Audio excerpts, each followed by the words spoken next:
A shaky new truce in Ukraine has been put at risk on its second day after Kiev said persistent rebel attacks meant there was no question of it pulling back heavy weapons, and the European Union ratcheted up sanctions on Russia. There is no question at the moment of us withdrawing heavy weapons from the front line because of fire from pro-Russian separatists, a Ukrainian military spokesman, Vladyslav Seleznyov, told the AFP news agency.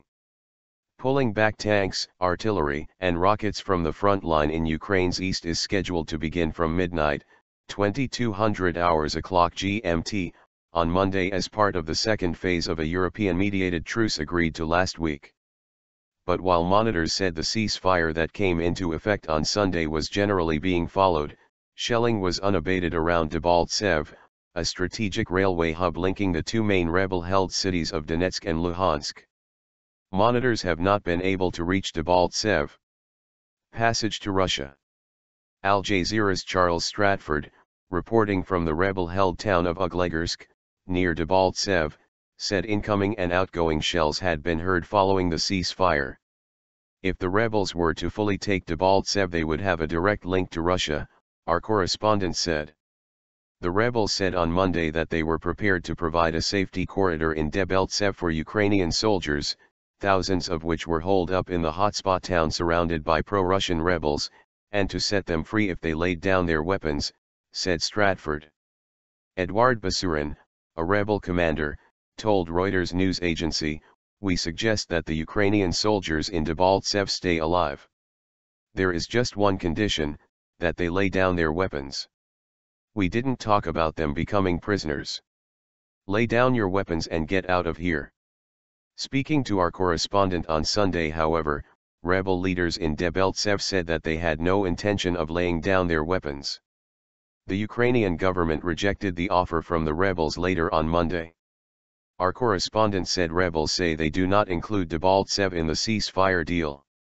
Maja Kosajancic, the European Commission spokeswoman, said in Brussels that it is imperative the ceasefire is fully implemented. It means the shooting needs to stop. The ceasefire was further tested as reports were confirmed late on Monday that clashes were ongoing between government and rebel groups in Shirokino, near Mariupol on the southeastern coast of the country. More than 100 attacks.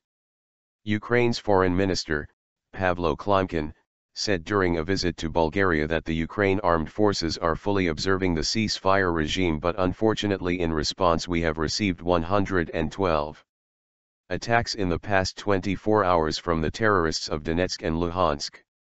Another military spokesman, Dmytro Chaly, told AFP that at least 5 Ukrainian soldiers had been killed and 22 wounded by rebel fire in the town of Shirokine, near the coastal city of Mariupol, since the ceasefire started.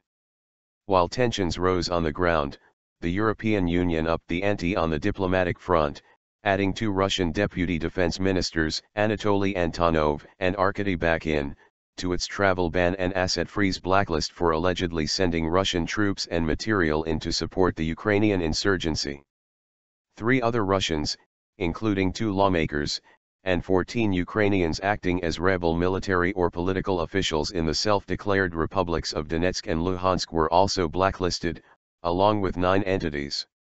The sanctions were agreed last month but put on hold while France and Germany worked to secure the ceasefire. Russia denies repeated allegations that it is sending troops and tanks to support the pro-Russian rebels. The West, though, has imposed sanctions that, along with the sharp decline in oil prices, are accelerating the Russian economy's slide into recession.